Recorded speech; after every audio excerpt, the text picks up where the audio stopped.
एक घड़ी आधी घड़ी आदि से पुनियाद, कबीर संगत साधकी कटे कोटि अपराध।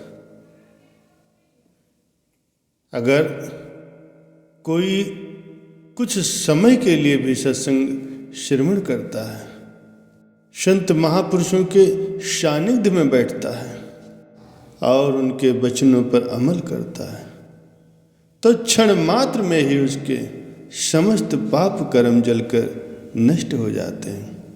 वो साधु के समान बन जाता है। गीता में भगवान श्री कृष्ण जी फरमाते हैं कि जो एक बार भी मेरी शरण में आकर के अपने गुनाहों से तौबा करता है और कहता है कि मैं तुम्हारा हूँ, ऐसा कहकर रक्षा की याचना करता है, तो उसे मैं संपूर्ण प्राणियों से अभय कर देता हूँ।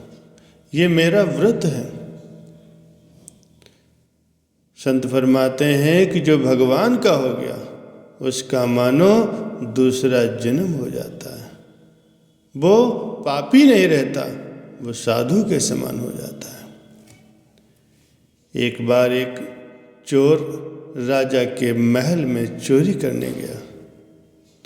उसने चोरी की और माल लेकर के भाग गया। सिपाहियों को जब पता चला तो उन्होंने उसके पद चिन्हों का पीछा किया। पीछा करते करते वे नगर से बाहर आ गए। पास में ही एक गांव था। उन्होंने चोर के पद चिन्ह गांव की ओर जाते देखे। गांव में जाकर उन्होंने देखा कि एक जगह पर एक संत सत्संग कर रहे थे और बहुत से लोग बैठकर उनके सत्संग को सुन रहे थे। चोर के पद चिन्ह भी उसी ओर जा रहे थे। सिपाहियों को संदेह हुआ कि चोर भी लोगों के बीच में बैठा होगा, सत्संग सुन रहा होगा, तो वे लोग वहीं खड़े रह करके उसका इंतजार करने लगे।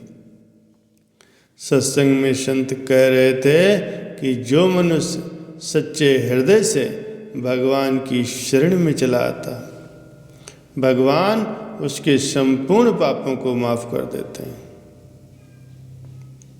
गीता में भगवान फरमाते हैं कि संपूर्ण धर्मों को अर्थात संपूर्ण कर्तव्य कर्मों को मुझ में त्याग कर तो केवल एक सर्वशक्तिमान परमेश्वर की शरण में आ जा। मैं तुझे संपूर्ण पापों से मुक्त कर दूंगा, तो शोक न कर। अगर कोई दुराचारी से भी दुराचारी अनन्य भक्त होकर के मेरा भजन करता है, तो उसको साधु के समान ही मानना चाहिए। कारण कि उसने बहुत अच्छी तरह से निश्चय कर लिया है कि परमेश्वर के भजन के समान अन्य कुछ भी नहीं है। ये सभी बातें चोर उसी सत्संग में बैठकर सुन रहा था। उस पर सत्संग की बातों का बहुत असर पड़ा। उसने वहीं बैठे बैठे ये दृढ़ निश्चय कर लिया कि मैं अभी से ही भगवान की शरण लेता हूँ। अब मैं कभी भी चोरी नहीं करूँगा। मैं भगवान का हो गया हूँ। उसने दृढ़ संकल्प कर लिया। सत्संग समाप्त हुआ। लोग उठकर बाहर जाने लगे। बाहर राजा के सिपाही चोर की तलाश में थे। चोर बाहर निकला तो सिपाहियों ने उसके पद चिन्हों को पहचान लिया और उसको पकड़कर राजा के सामने पेश किया। राजा ने चोर से पूछा, इस महल में क्या तुम्ही ने चोरी की थी? सच सच बताओ, तुमने वो चुराया हुआ धन कहाँ रखा? चोर ने दृढ़तापूर्वक कहा, महाराज, इस जन्म में मैंने कोई चोरी नहीं की। सिपाही बोला, महाराज ये झूठ बोल रहा है। हम इसके पद चिन्हों को पहचानते हैं। इसके पद चिन्ह चोर के पद चिन्हों से मिलते हैं। इससे साफ सिद्ध होता है कि इसी ने ही चोरी की। राजा ने उस चोर की परीक्षा लेने की आज्ञा दी, जिससे पता चल सके कि वह झूठा है या सच्चा है। चोर के हाथ पर पीपल के 2.5 पत्ते रखकर उसको कच्चे सूत से बांध दिया गया। फिर उसके ऊपर गर्म करके लाल किया हुआ लोहा रखा गया, परंतु उसका हाथ जलना तो दूर रहा, सूत और पत्ते को भी कोई नुकसान नहीं पहुंचा। जब लोहा नीचे जमीन पर रखा गया तो वो जगह काली हो गई। राजा ने सोचा कि वास्तव में इसने चोरी नहीं की है, ये निर्दोष है। अब राजा सिपाहियों पर बहुत नाराज हुआ कि तुम लोगों ने एक निर्दोष पुरुष पर चोरी का आरोप लगाया, तुम लोगों को दंड दिया जाएगा। ये सुनकर के चोर बोला, नहीं महाराज, आप इनको दंड न दें, इनका कोई दोष नहीं है, चोरी तो मैंने ही की थी। राजा ने सोचा कि ये तो कोई साधु पुरुष है, इसीलिए सिपाहियों को दंड से बचाने के लिए चोरी का दोष अपने सिर पर ले रहा है। राजा बोला, तुम इन पर दया करके इनको बचाने के लिए ऐसा कह रहे हो, पर मैं इन्हें दंड अवश्य दूंगा।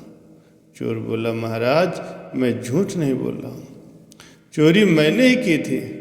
अगर आपको विश्वास न हो तो अपने आदमियों को मेरे पास भेजो, मैंने चोरी का धन जंगल में जहाँ छिपा रखा है वहाँ से ला करके आपको दिखा दूंगा। राजा ने अपने आदमियों को चोर के साथ भेजा। चोर उनको वहाँ ले गया जहाँ उसने धन छिपा के रखा था। वहाँ से धन लाकर राजा के सामने रख दिया। ये देखकर राजा को बड़ा आश्चर्य हुआ। राजा बोला, अगर तुमने ही चोरी की थी तो परीक्षा करने पर तुम्हारा हाथ क्यों नहीं जला? तुम्हारा हाथ भी नहीं जला और तुमने चोरी का धन भी ला करके दे दिया। ये बात हमारी समझ में नहीं आ रही, ठीक ठीक बताओ क्या बात है? चोर बोला, महाराज मैंने चोरी करने के बाद धन को जंगल में छिपा दिया था और गांव चला गया। वहाँ एक जगह सत्संग हो रहा था, मैं वहाँ जाकर के लोगों के बीच बैठ गया। सत्संग में मैंने सुना कि जो भगवान की शरण लेकर के पुनः पाप न करने का निश्चय कर लेता है, उसको भगवान सभी पापों से मुक्त कर देते हैं, उसका नया जन्म हो जाता है। इस बात का मुझ पर बड़ा असर हुआ और मैंने उसी समय दृढ़ निश्चय कर लिया था कि अब मैं कभी भी चोरी नहीं करूँगा।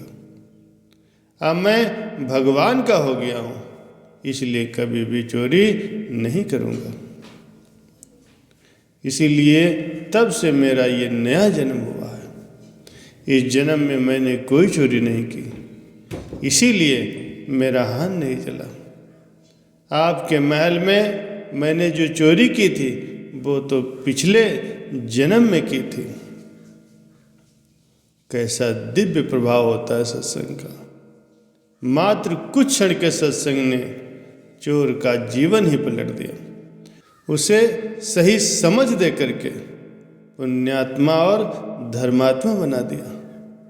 चोर सत्संग वचनों में दृढ़ निष्ठा से कठोर परीक्षा में भी सफल हो गया, उसका जीवन बदल गया।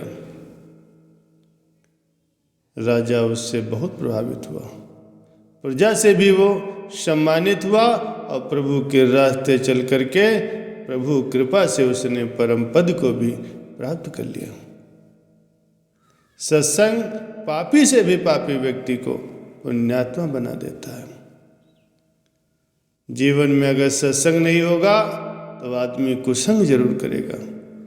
कुसंगी व्यक्ति कुकर्म करके अपने आप को पतन के गर्त में गिरा लेता है, लेकिन सत्संग व्यक्ति को तार देता है, महान बना देता है। ऐसी महान ताकत है सत्संग में।